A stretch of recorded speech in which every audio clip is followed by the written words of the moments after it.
ஆண்டவராகிய இயேசு கிறிஸ்துவின் இனிமையான நாமத்தினாலே இந்த அக்டோபர் மாதம் 1ஆம் தேதி கர்த்தருடைய சமூகத்திலே கூடியிருக்கிற உங்கள் யாவரையும் நான் அன்போடு கூட வாழ்த்துகிறேன். இந்த மாதம் உங்களுக்கு ஆசீர்வாதமான மாதமாக இருப்பதாக. இன்றைக்கு கர்த்தருடைய சபைக்கென்று கர்த்தர் கொடுக்கிற வார்த்தைக்காக நான் ஆண்டவருடைய சமூகத்தில் ஜெபித்து கொண்டிருந்தேன். ஒரு குறிப்பிட்ட காரியத்தை பகிர்ந்து கொள்ளும்படி தேவன் என் உள்ளத்தில் ஒரு பாரத்தை போட்டபடினால இன்றைக்கு நான் அதை உங்களோடு கூட பகிர்ந்து கொள்கிறேன். கண்டிப்பாக இது நம்மை பலப்படுத்தும் என்பதை நான் அறிந்திருக்கிறேன். ஓசியா 11வது அதிகாரம் 8வது வசனம் எல்லாரும் வாசிப்போமே. எப்ராயிமே, நான் உன்னை எப்படி கைவிடுவேன்? இஸ்ரவேலே, நான் உன்னை எப்படி ஒப்பு கொடுப்பேன்? நான் உன்னை எப்படி அத்மாவை போலாக்குவேன்? நான் உன்னை எப்படி செபாயுமை போல வைப்பேன்? என் இருதயம் எனக்குள் குழம்புகிறது, என் பரிதாபங்கள் ஏகமாய் பொங்குகிறது. இந்த ஓசியா தீர்க்கதரிசியின் புஸ்தகத்தில் 14 அதிகாரங்கள் உண்டு. நீங்கள் உட்காந்து வாசிச்சிங்கன்னா ஒரு 1/2 hour வாசித்து முடிச்சிடலாம். ரொம்ப அற்புதமான ஒரு தீர்க்க தரிசன புத்தகம். தயவுசெய்து இன்னைக்கு நைட்டில் நீங்கள் படுக்கிறதுக்கு முன்பாக இந்த புஸ்தகத்தை கொஞ்சம் வாசித்து முடிச்சிருங்க. அது பெரிய ஆசீர்வாதமாக இருக்கும். நான் வாசிக்கிற பொழுதெல்லாம் என் கண்ணில் கண்டிப்பாக கண்ணீரை ஒவ்வொரு முறையுமே நான் அதை என் வாழ்க்கையில் அனுபவிக்கிறேன். ஏன்னா நிறைய தீர்க்க தரிசன புஸ்தகங்கள் நம்ம கண்டுக்கிறது இல்லை. நம்ம ஏசாய தீர்க்க தரிசன புஸ்தகத்தையே வாசிச்சுக்கிட்டே இருப்போம். இந்த ஓசியா தீர்க்க தரிசன புஸ்தகத்தை கொஞ்சம் அப்படியே வாசிங்க. சில வசனங்களை மாட்டும் இன்னைக்கு உங்களுக்கு நான் விளக்கி சொல்கிறேன். இந்த ஓசியா தீர்க்க தரிசன புஸ்தகத்தில் இன்றைக்கு முதலாவது நான் தேவ செய்திக்கு கொடுக்க விரும்புகிற தலைப்பு கைவிடாத கர்த்தர்ன்னு கொடுக்கணும் தான் நினச்சிட்டு இருந்தேன். ஆனால் திரும்ப திரும்ப அதை வாசிச்சுக்கிட்டே இருக்கும் பொழுது தகப்பனுடைய அன்புன்னு கொடுக்கறதா இல்லை வேற என்ன தலைப்பு, சரியான தலைப்பு எனக்கு இந்த செய்திக்கும் கொடுக்க முடியாது, இந்த புத்தகத்துக்கும் கொடுக்க முடியாது. இதில் ஆண்டவர் இஸ்ரவேலை பார்த்து அல்லது எப்ராயிமை பார்த்து, நான் உன்னை எப்படி கைவிடுவேன், நான் உன்னை எப்படி ஒப்பு கொடுப்பேன் என்று ரொம்ப கரிசனையா அந்த வார்த்தையை சொல்றார். இந்த கைவிடப்படுதல்ன்றது ரொம்ப பரிதாபகரமான ஒரு நிலைமை. சூழ்நிலைகள் நம்மளை கைவிடத்தான் செய்யுது. உலகம் எப்பொழுதுமே நம்மளை கைவிடுற உலகம். ஆண்டவர் ஏன் நான் உன்னை விட்டு விலகுவதில்லை, உன்னை கைவிடுதல்னு சொன்னார்னா, நீ வாழக்கூடிய உலகம் அல்லது நீ யாரை யாரெல்லாம் நம்புறியோ அல்லது மனிதர்கள் உன்னை விட்டு விலகத்தான் செய்வாங்க. கண்டிப்பா உன்னை கைவிடத்தான் செய்வாங்க. ஆண்டவர் ஏன் நான் மாறாதவர்னு சொல்றாரு? உலகம் மாறும், மனிதர்கள் மாறுவாங்க. அதனால தான் அவர் அந்த வார்த்தையை சொல்ல வேண்டியிருந்தது. இந்த இடத்துல நான் உன்னை கைவிட மாட்டேன் அல்லது உன்னை எப்படி கைவிடுவேன் ஆண்டவர் ஏன் சொல்றாரு அப்படின்னா, கைவிடப்படுதல் உலகத்திலே ரொம்பவும் ஒரு துக்கமான ஒரு சூழ்நிலை. சில பேர் சொல்லுவாங்க, மலை மாதிரி நம்பிட்டு இருந்தாங்க, கைவிட்டான். மனுஷன் அப்படிதான், உலகம் அப்படிதான். இது ரொம்ப வேதனைக்குரிய ஒரு காரியம். உதாரணத்திற்கு நம்முடைய ஆண்டவர் இயேசு கிறிஸ்து இந்த பூமியிலே மனிதனாய் பிறந்த பொழுது நம்முடைய பாவங்களுக்காக அவர் கல்வாரி சிலுவையில் கிருபாதார பலியாக தொங்கினாரே. இருக்கிறதுலே ரொம்பவும் பேத்தட்டிக்கான ஒரு சூழ்நிலை. வார்த்தை என்னன்னு கேட்டீங்கன்னா, என் தேவனே, என் தேவனே, ஏன் என்னை கைவிட்டீர்னு சொல்லி கதறினார் பாருங்க. அவருக்கு நல்லா தெரியும் கைவிடப்படுதலினுடைய அந்த கொடுமை எவ்வளவு அப்படின்றத அந்த வார்த்தைகள் நமக்கு உணர்த்தும்.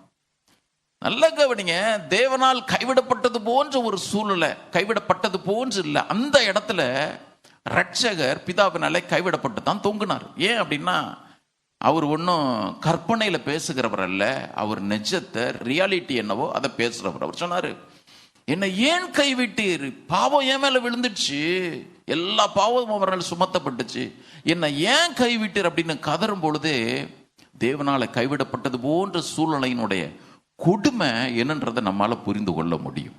இந்த உலகமே கைவிட்டா நமக்கு தேவன் இருக்கிறார். ஆனா சில நேரத்துல தேவனும் நம்ம கைவிட்டது போல ஒரு சூழ்நிலை உண்டாகுத. இதை எந்த கணக்கில் கொண்டு போய் சேர்க்கிறது? இந்த ஓசியா முழுவதற்குமே ஒரு முத்தாய்ப்பான வசனம் போல இன்னைக்கு நம்ம வாசிச்சோம் பாருங்க. எப்ராயிமே, நான் உன்னை எப்படி கைவிடுவேன்? இஸ்ரவேலே, நான் உன்னை எப்படி ஒப்பு கொடுப்பேன் அப்படின்றார். இந்த ஓசியால 1 to 3 வரையிலான அதிகாரங்கள் கணவனுடைய அன்பை நல்லா தெரியப்படுத்துது. நீங்க அதனால தான் சொன்ன, வீட்டில் போய் ஒரு மாதிரி அதை நல்லா வாசிங்க. கணவன் அதுல கோமேர் என்கிற ஒரு வேசிய போய் ஓசியா தீர்க்கதரிசிய போய் நீ அவளை போய் கல்யாணம் பண்ணிக்கோ, இந்தந்த காரியங்கள்லாம் கொடு, அவளுக்கு நீ கொடுக்க வேண்டிய விளக்கரையம் என்ன, எவ்வளவு விளக்கரையம் கொடுத்து அவளை மனைவியாக்கி கொள்ளணும்னு சொல்லிட்டு 1 to 3 வரையிலான அதிகாரங்கள்ல ஆண்டவர் தெளிவா எடுத்துரைக்கிறார். இந்த 1 to 3 வரையிலான அதிகாரங்கள்ல அவர் நம்மேல பாராட்டுற அன்பு, ஒரு கணவன், நான் சொல்றேன் நல்ல கணவன் மனைவி மேல எப்படிப்பட்ட ஒரு அன்பை காண்பிப்பானோ, கைவிடாதிருப்பானோ, பாதுகாப்பானோ, பராமரிப்பானோ, அந்த அன்பை ஆண்டவர் விளக்கி சொல்றார். அவர்களுக்கு மாத்திரமல்ல, நமக்கும் கூட தான். நமக்கு ஒரு நல்ல மணவாளன் இருக்கிறார். கரங்கொழுத்தர் அடையில சொல்லுவோமா? இந்த 1 to 3 வரையிலான அதிகாரங்கள்ல ஆண்டவர் தம்முடைய பிள்ளைகளுக்கு சொல்லும் பொழுது, இருக்கிறதுலே கேடுகட்ட மனைவியை எந்த ஒரு மனுஷனாவது நேசிப்பானா? ஆனா நீ கேடுகட்ட சூழலில் போன பிறகும் கூட, எப்ராயிமே அல்லது இஸ்ரவேலே, நான் உன்னை நேசிக்கிறேன், ஒரு நாள் நான் உன்னை கைவிடாதபடிக்கு உன்னை திரும்ப சேர்த்து கொள்ள நினைக்கிறேன், அப்படி அவர் சொல்றார். 4 to 14 வரையிலான அதிகாரங்கள்ல பாத்தீங்கன்னா, அவர் ஒரு நல்ல தகப்பனுக்கும் பிள்ளைக்கு நடுவில் இருக்கிற உறவை அவர் காண்பிக்கிறார். ரொம்ப முக்கியம், கவனிங்க. இதனுடைய ஆழத்தை புரிஞ்சுக்கிட்டாதான் இந்த தேவன் எப்படிப்பட்டவர், என்ன ஒரு குறை இல்லாம நடத்துகிறவர் என்பதை நல்லா புரிந்து கொள்ள முடியும். இந்த அன்பு ஒரு நாளும் மாறாத அன்பு. அவர் சொல்றாரு, ஒரு தகப்பன் ஒரு பிள்ளை மேல எவ்வளவு அன்பை வைப்பாரோ அதே விதமான அன்பை தான் நான் என் பிள்ளைங்க மேல பாராட்டுறேன், என்னுடைய ஜனங்கள் மேல பாராட்டுறேன். அன்றைக்கு இஸ்ரவேலருக்கு சொன்னது நினைக்கவே நினைக்காதீங்க. இன்றைக்கு தேவன் தனிப்பட்ட விதத்துல உங்களையும் என்னையும் பார்த்து சொல்றாரு, நான் உன்னை ஒரு நாளும் கைவிடவே மாட்டேன். ஆமென். நான் ஒரு நாளும் உன்னை மறந்து போகவே மாட்டேன், உன்னை எந்த சூழ்நிலைக்கும் ஒப்பு கொடுக்கவே மாட்டேன். நான் பின்னணியை சொல்லிடுறேன். இந்த இஸ்ரவேல் யூதா அது 2 சமஸ்தானமா பிரிஞ்சிருந்துச்சு. இப்ப யூதா கர்த்தருக்கு பிரியமாவே நடக்குது. 11வது அதிகாரம் 12வது வசனத்தை வாசிங்க பார்ப்போம்.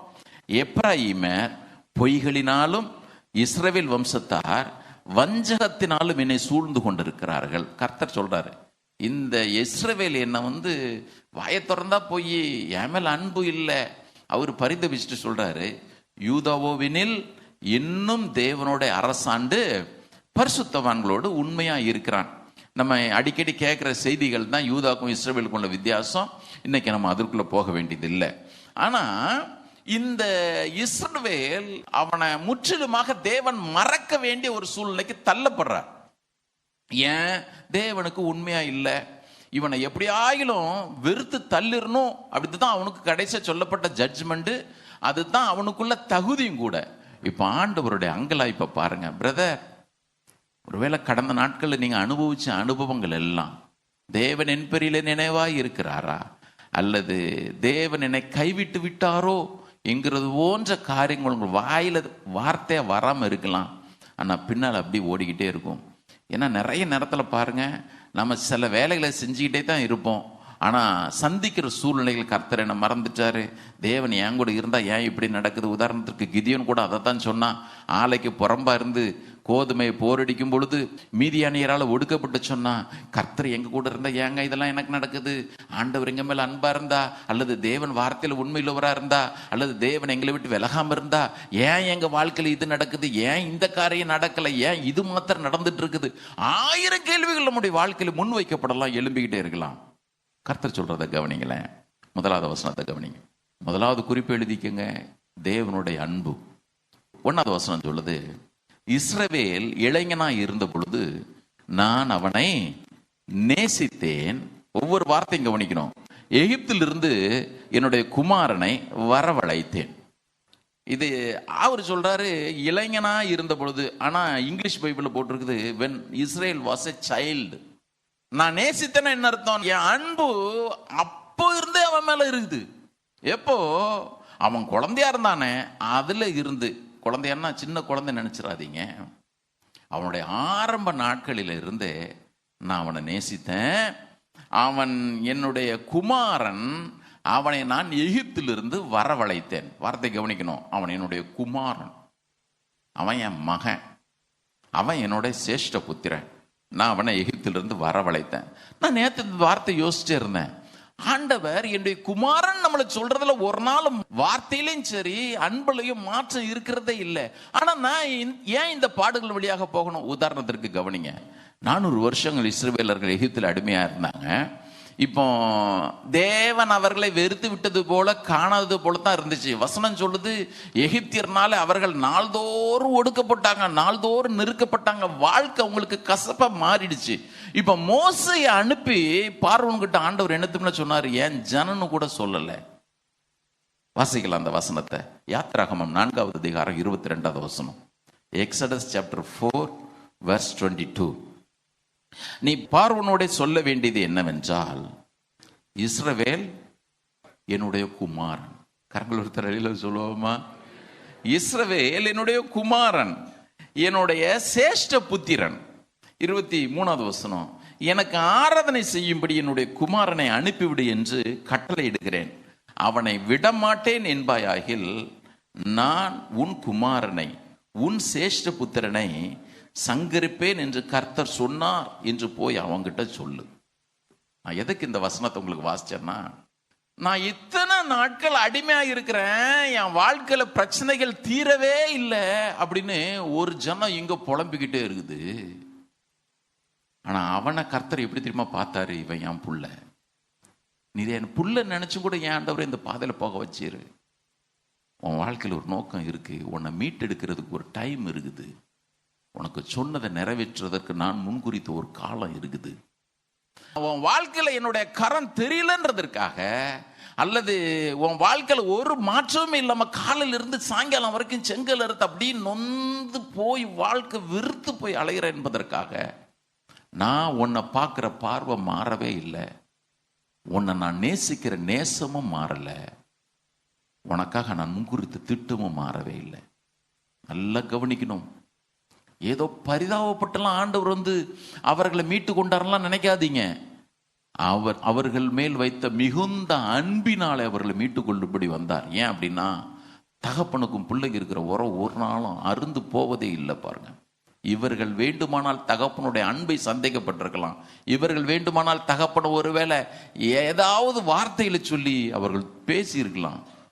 அவர் சொல்றாரு, அவன் என்னுடைய சேஷ்ட புத்திரன். மாத்திரமல்ல, எப்படிப்பட்ட வைராக்கியம் பார்வன்ட சொல்றாரு, இங்க பார், என் புள்ள என் சேஷ்ட புத்திரன், அவனை மாத்திரம் நீ ஒடுக்கி கொண்டே இருப்பாயானால் என் புள்ள என்ன பாடுபடுறானோ அதே பாட ஓம் பிள்ளைக்கு நான் கொடுப்பேன். இன்னொருத்துல சொல்றதா இருந்தா, இவர் என் மேல வச்ச அன்பினாலே என்னுடைய சூழ்நிலைகள் ஒவ்வொன்றிலும் அவருடைய வைராக்கியத்தை வெளிப்பட பண்ணுவார். விசுவாசிக்கிறவங்களாம் கரங்குற ஒருத்தர் எல்லாம் சொல்லுவோமா? ஹல்லேலூயா. அவர் உங்களுக்காக வழக்காடுவார். இத்தனை வருஷம் ஆண்டவரே இந்த பாடுகளை அனுமதிக்கிறீர், ஒன்னு மாத்திரம் மறந்துடாதீங்க, நான் உன்னுடைய தகப்பன், எனக்கு ஒரு நல்ல தகப்பன் இருக்கிறார். ஹல்லேலூயா. இவ்வளவு சூழ்நிலை இவ்வளவு பாடுகள் இருந்தாலும் கூட ஆண்டவர் சொல்லுவார், உன் மேல நான் வச்சிருக்கிற அன்பு ரொம்ப ஆழமானது, அது ஒரு நாளும் மாறவே மாறாது. இந்த தகப்பன் சொல்றதுதான் பாருங்க அன்னைக்கு அவங்களுக்கு ரொம்ப இடிச்சுது. ஆண்டவர் நான் தகப்பன்றது தான் அவங்களுக்கு உள்ள வைக்க விரும்பினாரு, நீ என் புள்ளன்றதை அவர்களுக்கு உணர்த்தி காண்பிக்கவே விரும்பினார். ஆனா இவங்களுக்கு இருந்த ஓவர் பக்தி இருக்கு தெரியுமா? அவங்க உதாரணத்திற்கு நீங்க அப்புறம் வீட்டில் போய் வாசிச்சு பாருங்க. யோவான் 5வது அதிகாரம் 18வது வசனத்துல, ஜான் சாப்டர் 5 verse 18, இயேசு தேவனை தம்முடைய பிதான்னு சொன்னதுனால அவங்களுக்கெல்லாம் கோபம் வந்துடுச்சான். ஆனா அவர் என்ன சொல்றாரு, நான் உன் தகப்பன் சொல்லிட்டே இருக்கிறாரு. இந்த உலகம் பாருங்க, வேற ஏதாகிலும் சொல்லி தேவனை பார்க்கணும்னா பார்க்கும், ஆனா தகப்பனை பார்க்கறதுக்கு அஞ்சுது. ஆனா அவர் சொல்றாரு, நான் உன்னுடைய தகப்பன், நீ என்னுடைய சேஷ்ட புத்திரன். இங்கே ஆண்டவர் தான் சொல்றாரு, அவன் என்னுடைய குமாரன், சிறு வயது முதலில் நான் அவனை நேசித்தேன், என்னுடைய குமாரனை நான் எகிப்தில் இருந்து வர பண்ணினேன். எகிப்தில் என்ன நினைச்சாங்க? தேவன் கைவிட்டார். அவர் சொல்றாரு, நான் உன்னை கைவிடவே இல்லை, நான் உன்னை மறக்கவும் இல்லை, உன்னை நான் சத்துரு இஷ்டத்திற்கு ஒப்பு கொடுக்கவும் இல்லை. இன்னைக்கு வாழ்க்கையில் எந்தெந்த சூழ்நிலைகள்லாம் தேவனால கைவிடப்பட்டது போல நினைச்சிட்டே இருக்கிறீங்களா? இதை மனசுல வச்சுக்கங்க. கர்த்தர் சொல்றாரு, நீ எனக்கு உண்மையா இல்லாத பொழுதும் கூட நான் உன்னை பார்த்து சொல்ற வார்த்தை, நான் உன்னை எப்படி கைவிடுவேன், நான் உன்னை எப்படி ஒப்பு கொடுப்பேன். கரங்கள் எல்லாம் சொல்லுவோமா? உபாகமம் 7வது அதிகாரம், டியூட்டரனமி சாப்டர் 7 6 to 8 வரலான வசனங்களை தகப்பன் இதை தான் செய்கிறார் நம்முடைய வாழ்க்கையில்.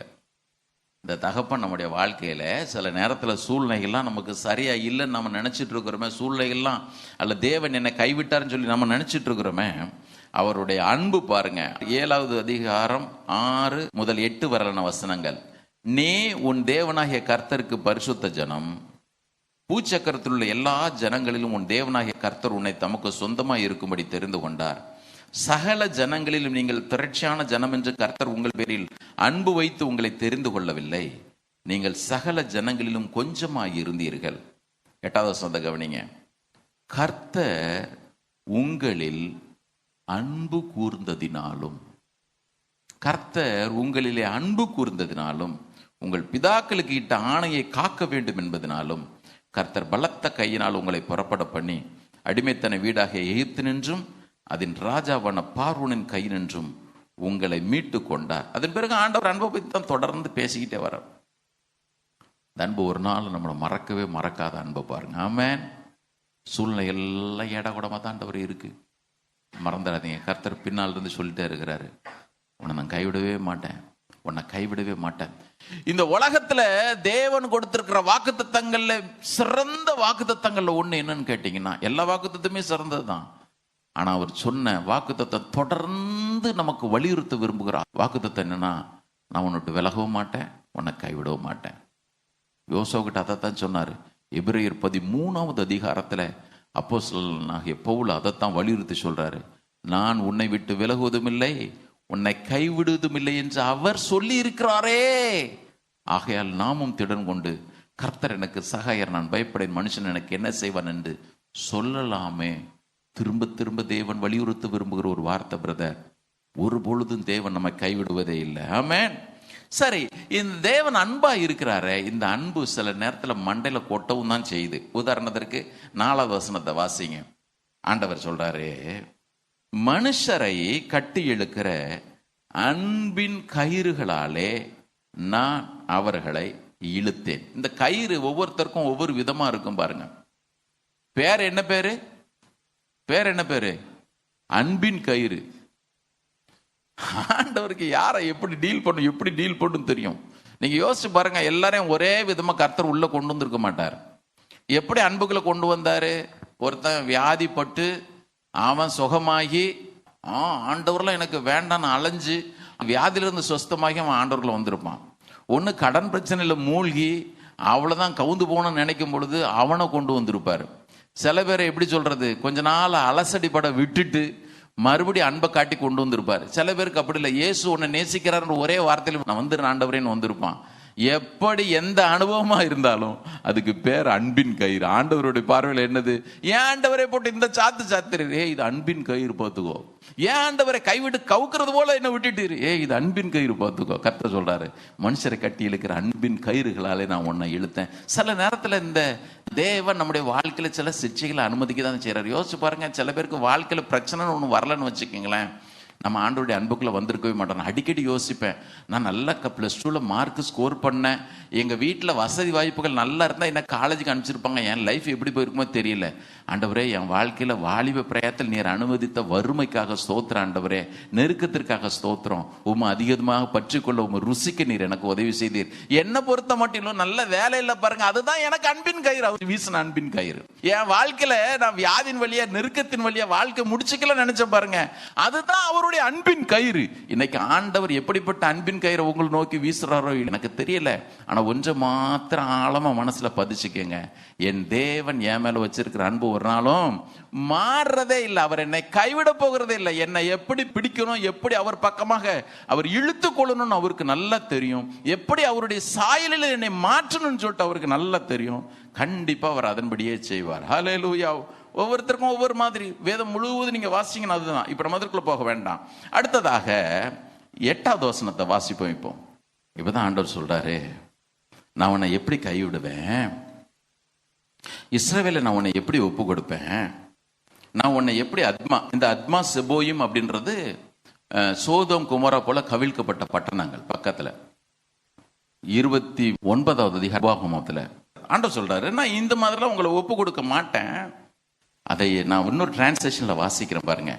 தேவன் என்ன கைவிட்டாரு, ஆண்டவர் என்ன மறந்துட்டாருன்னு யாரெல்லாம் நினைச்சிட்டு இருக்கிறீங்களோ அந்த வசனத்தை உங்களுக்கு வாசிக்கிறேன். ஆண்டவர் சொல்றாரு, ஐ கான் பேர் to even think such thoughts.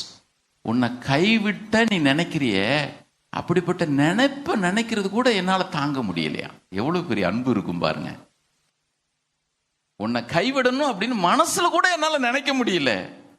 My insights churn in protest. அப்படியே போராடுது. ஐயோ, இவனை போய் நான் கைவிடுறதா, இவனை போய் நான் மறக்கிறதா? பிரதர், வாழ்க்கையில் ஒன்றை மாத்திரம் எப்பொழுதுமே மனசுல ஆழமா பதிச்சுக்குங்க. என் மேல தேவன் வச்சிருக்கிற அன்பு ஒரு நாளும் மாறவே மாறாது. அவர் என்ன கைவிடவே மாட்டார். விசுவாசிக்கிறவங்க கரங்கொடுத்துற இடையில சொல்லுங்க. இந்த அக்டோபர் மாசத்துல 1ஆம் தேதி மாத்திரமல்ல, ஒவ்வொரு நாளும் உங்கள் வாழ்க்கையின் முடிவு வரையிலும் அல்லது கர்த்தருடைய வருகை வரையிலும் எனக்கு ஒரு ஆண்டவர் இருக்கிறாரு. அவர் ஒரு நாள் என்னை கைவிடவே மாட்டார். ஆமென். நிறைய பேசணும், நான் இதோட முடிக்கிறேன். நேற்று நான் ஒரு காரியத்தை யோசிச்சுக்கிட்டே இருந்தேன். நீங்க வீட்டில் போய் வாசிங்க. 2 சாமுவேல் 18வது அதிகாரத்துல ஒரு நல்ல தகப்பன் தாவீதை குறித்து நம்ம வாசிக்கிறோம். நம்ம எல்லாருக்குமே தெரியும், அப்சலோம் தாவீதுக்கு விரோதமா திடீர்னு எழும்பிட்டான். தாவீத கதையை முடிச்சிடறோம்னு சொல்லி தீவிரமா செயல்படுறான். இந்த அப்சலோம் என்கிற தன்னுடைய குமாரன் நிமித்தம் தாவீது தன்னுடைய நாட்டையே விட்டு தூர ஓடுறான். தனக்கு இருந்த எல்லாவற்றையும் இழந்து அகதியை போல, அனாதையை போல ஒரு கூட்டத்தை சேர்த்துட்டு வனாந்தரத்திற்கு போயிடுறான். இப்ப இஸ்ரவேலருக்கும் தாவீது கூட இருந்த மனுஷங்களுக்கும் பெரிய யுத்தம் நடக்குது. 2 சாமுவேல் 18வது அதிகாரத்துல. இப்ப யுத்தத்துல அப்சலோம் ஒரு கர்வாலி மரத்தின் கீழாக போறான். அவன் தலைமுடி ரொம்ப அழகு. அங்க சன்னல் பின்னலான ஒரு மரத்துல அவன் போய் சிக்கிக்கிறான். அந்த இடத்துல தொங்குறான். இந்த செய்தி தாவீதினுடைய மனுஷருக்கு வருது. இப்ப யோவாப், அபிசாய், ஈத்தாய் இந்த 3 பேர்கிட்டையும் தாவீது சொல்றான் தன்னுடைய குமாரனை குறிச்சு, அப்சலோமை குறிச்சு, என்னும் பிள்ளையாண்டான மெதுவா நடத்துங்க, நல்லா கவனிக்கணும். இஸ்ரவேலினுடைய குமாரன் சொல்லிட்டு தேவன் சொல்றாரு, ஒரு பூமிக்குரிய தகப்பனுடைய அன்பை நான் உங்களுக்கு சொல்றேன். தன்னை கொல்ல எழும்பின தன்னுடைய மகன், தன்னை வாரி கொண்டு போக நினைத்த தன்னுடைய குமாரன் அப்சலோம், இப்போ அவனுக்கு விரோதமான யுத்தத்தில் இவங்க கை ஓங்குது. இப்போ யோவாபு கிட்டையும் அபிசாய் கிட்டையும் ஈத்தாய் கிட்டையும் தாவீது சொல்றான். 18வது அதிகாரம் 5வது வசனத்துல, 2 சாமுவேல் 18:5, பிள்ளையாண்டானாகிய அப்சலோமை என் நிமித்தம் மெதுவாய் நடப்பீங்கள். எப்பா, அவனை கொஞ்சம் பார்த்துக்குங்க. நேற்று நான் சாயங்காலத்தில் அதை வாசிச்சு இருக்கும் பொழுது உண்மையில நான் அழுதேன். என் நிமித்தம் மெதுவாய் நடப்பீங்கள். நம்ம எல்லாருக்குமே தெரியும், இப்போ அப்சலோமை யோவா போய் 3 வளையங்களை எடுத்துட்டு போறான், மார்பில் பாய்ச்சி கொன்னுடுறான். இந்த செய்தி தாவீதுக்கு வருது. வந்த உடனே 18:33 அழுறான். என் மகனாகி அப்சலோமே, என் மகனாகி அப்சலோமே. அவன் சொன்ன வார்த்தை ரொம்ப முக்கியம். உனக்கு பதிலாக நான் செத்தேனே ஆனால் நலமா இருக்குமே. உனக்கு பதிலா நான் செத்த நல்லா இருந்திருக்குமே. அடுத்த அதிகாரத்துல கூட நீங்க வாசிங்க, தாவீது கதர்னான். அப்படியே போட்டிருக்கு, அவன் அழுதான், புரண்டான். என் மகனே உனக்கு பதில நான் செத்தா நல்லா இருந்திருக்குமே, உனக்கு பதில நான் செத்தா நல்லா இருந்திருக்குமே, உனக்கு பதில நான் செத்தா நல்லா இருந்திருக்குமே, உனக்கு பதில நான் செத்தா நல்லா இருந்திருக்குமே, நல்லா இருந்திருக்குமே தான் சொன்னான். ஆனா எனக்கு ஒரு நித்திய பிதா இருந்தார். யார் தெரியுமா? உனக்கு பதில நான் செத்த நல்லா இருந்திருக்குமேன்னு சொல்லல, உனக்கு பதில நானே சாகிறேன்னு சிலுவையில் ஜீவனை கொடுத்தார். ஆமென். உனக்கு பதில நானே சாகிறேன்.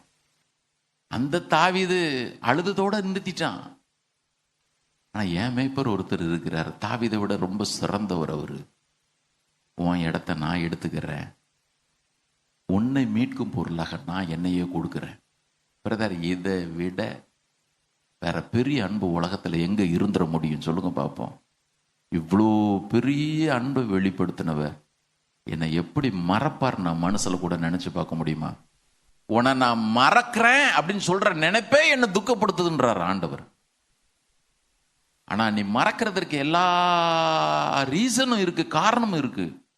உன்னை மறந்துடணும்னா, உன்னை கை விட்டுறணும். ஆனா உன்னை கைவிடணும்னு நான் நினைக்கும் பொழுது அந்த நினைப்பை என்னை இவ்வளவு பாடுபடுத்துத. நான் உன்னை எப்படி கைவிடுவேன் சொல்லு பார்ப்போம். நான் உன்னை எப்படி ஒப்பு கொடுப்பேன் பாரு பிரதர். இது ஒன்றை மாத்திரம் மனசுல வச்சுக்கோங்க. ஒரு நாள் என்னை சூழ்நிலைகளுக்கு ஒப்புக்கூடாத ஒரு தேவன். சங்கீதக்காரன் தான் சொல்றான், நம்முடைய சத்துருக்களுடைய பற்களுக்கு இரையாக நம்மை ஒப்புக்கூடாது இருந்த கர்த்தருக்கு ஸ்தோத்திரம். இதுவரைக்கும் அவர் ஒப்பு கொடுக்கவே இல்லை, இனிமேல் அவர் நம்ம ஒப்பு கொடுக்கவே மாட்டார். ஆமென். சத்துருக்களுக்கும் ஒப்பு கொடுக்க மாட்டாரு, சூழ்நிலைகளுக்கும் ஒப்பு கொடுக்க மாட்டாரு, சாத்தானுக்கு நம்ம ஒப்பு கொடுக்கவே மாட்டாரு. ஒரு நாள் நம்ம அவர் கைவிடவும் மாட்டார். ஆமென். அவர் சொன்னார், பொல்லாதவர்களாகிய நீங்கள் உங்கள் பிள்ளைகளுக்கு நல்ல ஈவுகளை கொடுக்க அறிந்திருக்கும் பொழுது பரலோகத்தில் இருக்கிற உங்கள் பிதா நம்மிடத்தில் வேண்டிக் கொள்கிறவர்களுக்கு நன்மையானவைகளை கொடுப்பது அதிக நிச்சயம் அல்லவா? கைவிடவே மாட்டார் பிரதர், கைவிடவே மாட்டார். இன்னைக்கு தேவை நமக்கு இந்த உணர்வு மட்டும்தான். என்னை ஒரு நாளும் கைவிடவே மாட்டீர் ஆண்டவரே, ஒரு நாளும் கைவிட மாட்டீர், ஒரு நாளும் கைவிட மாட்டீர் ஐயா. நல்ல தகப்ப எனக்கு இருக்கிறார். காலையில வீட்டு விட்டு கிளம்புறீங்களா சொல்லுங்க, எனக்கு ஒரு நல்ல அப்பா இருக்கிறாருங்க. பிரச்சனைகள் 1000 மோதி அடிக்கலாம், நல்ல அப்பா இருக்கிற வீட்டுல எந்த பிள்ளையும் தவிக்கவே தவிக்காது. நான் சொல்லுவேன், இயேசுன்ற ஒரு நல்ல நித்திய பிதா நமக்கு இருக்கிறார், நல்ல தகப்பன் நமக்கு இருக்கிறார் பிரதர், நல்ல தகப்பன் இருக்கிறார். நம்ம கைவிடணும்னு அவர் யோசிக்கிற நினைப்பே அவரை போட்டு அவ்வளவு குழப்புதான். விட்டுருவாரா என்ன? நினைக்கவே யோசிக்கிறாரு, கைவிடணும்னு நினைக்கிறதே யோசிக்கிறார். நான் கைவிட்டுருவாரா என்ன? எல்லாரும் கையை வைத்து நல்லா கொஞ்ச நேரம் ஆண்டவரே ஸ்தோத்திரம் ஐயா. ஒருபோதும் கைவிடா, ஒரு நாளும் விலகிடா, ஒருபோதும் கைவிடா, ஒரு நாளும் விலகிடா, கரம் பிடித்து நடத்துவா, கண்மலை மேல் நிறுத்துவா, கரம் பிடித்து நடத்துவா, கண்மலை மேல் நிறுத்துவா.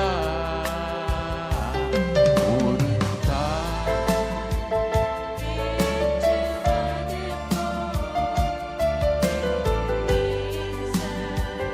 தேற்றுவா,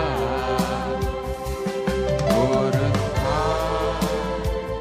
தேற்றுவது போ என் நேசர் தேற்றுவா. ஹல்லேலூயா, ஹல்லேலூயா, ஹல்லேலூயா, ஹல்லேலூயா, ஹல்லேலூயா, ஹல்லேலூயா, ஹல்லேலூயா, ஹல்லேலூயா.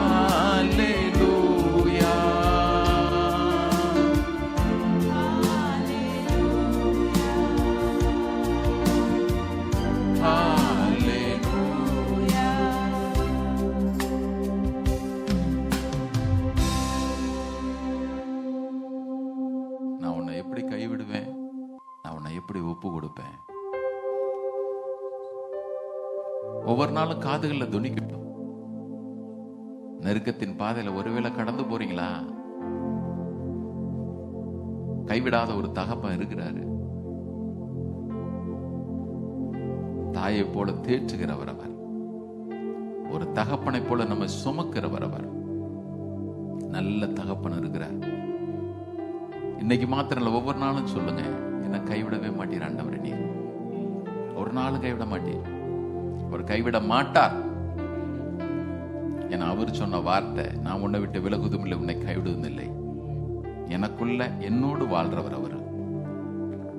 நாம் பரிசுத்த திருவிருந்தில பங்கு பெறுற நேரம், இந்த மாதத்தினுடைய 1ஆம் தேதியே கர்த்தர் நமக்கு இந்த நல்ல பாக்கியத்தை கொடுத்திருக்கிறாரு. எல்லாரும் கேட்போம். வாழ்க்கையில ஒருவேளை ஆண்டோடைய அன்பை சந்தேகப்பட்டிருப்போனா அது கூட அவர் பார்வையில துக்கமா தான் இருக்கும். அதுக்கு கேளுங்க, ஆண்டவரே என்ன மன்னிச்சிருங்க, உங்க அன்பை நான் சந்தேகப்பட்டேன். எத்தனையோ முறை என் வாழ்க்கையில் இங்க கொடுத்த வார்த்தைகளை நான் சந்தேகப்பட்டிருக்கிறேன், என்ன மன்னிச்சிருங்க. இந்த மாதம் முழுவதும் நான் உங்களுக்கு பிரியமாய் வாழ, உங்க அன்பிற்கு பாத்திரவனாய் வாழ நீர் எனக்கு உதவி செய்ய ஐயா. நான் எப்ராயிமை போல இஸ்ரவேலை போல உங்க துக்கப்படுத்தி வாழ விரும்பல, உங்க விட்டு தூர போய் வாழ விரும்பல. நீர் இருக்கும் பொழுது வேற எதையோ சார்ந்து வாழ நான் விரும்பல. ஆண்டவரே, எங்கள் நல்ல தகப்பனே, அக்டோபர் மாதம் 1ஆம் தேதிக்காக நாங்கள் உமக்கு நன்றி செலுத்துகிறோம். நாங்கள் அறிக்கையிட்டதன்படியே எங்கள் தேவன் நம்முடைய அன்பை அதிகமாய் ருசிக்க செய்கிறேன். கைவிடாத உடைய கரம், பலத்த கரம். ஸ்தோத்திரம் ஐயா. எங்கள் வாழ்க்கையில் ஒவ்வொரு பகுதியிலும் நீர் நியாயம் செய்கிறவராய், நாங்கள் உம்முடைய பிள்ளைகள் என்கிற வைராக்கியத்தை நீர் வெளிப்படுத்துகிறபடினாலே ஸ்தோத்திரம். Thank you Lord. எங்களுடைய இடத்தை நீர் எடுத்துக்கொண்டு எங்கள் காரியங்களை நீர் நடப்பிக்கிறபடினாலே ஸ்தோத்திரம். இந்த மாதத்தில் உம்முடைய பிள்ளைகளை அதை அனுபவ சாட்சியாக மாற்றிக்கொள்ள உதவி செய். உம்முடைய பிள்ளைகளுடைய வாழ்க்கையில் இருக்கிற குறைவுகள் நீங்குவதாக. ஆண்டவரே, கடன் பிரச்சனைகள் மாறட்டும், ஒரு பிரேக் த்ரூ உண்டாகட்டும் ஐயா. எல்லாவற்றிற்கு மேலாக தகப்பனுடைய அன்பை அவர்கள் ருசிக்க செய்வீராக. ஸ்தோத்திரம், ஸ்தோத்திரம். பிள்ளைகள் கொடுத்த காணிக்கையில கர்த்தர் நீர் அங்கீகரித்திருக்கிறீர், ஆசீர்வதியும். அவருடைய பாத்திரங்கள் நிரம்பி வழியிட்ட ஐயா. எங்கள் தேவன் நீர் ஆசீர்வதிக்கிறவர் என்பதற்கு நம்முடைய பிள்ளைகள் ஒவ்வொருவரையும் கர்த்தர் சாட்சியாய் மாற்றும். போக்கையும் மரத்தையும் கர்த்தர் பார்த்துக் கொள்ளும். பிள்ளைகளுடைய எதிர்காலங்களை கர்த்தர் பொறுப்பேற்றுக் கொள்ளும். சமாதானமாய் ஒவ்வொரு காரியத்தில் கர்த்தருடைய வல்லமை வெளிப்படுத்த பண்ணுவீராக ஐயா.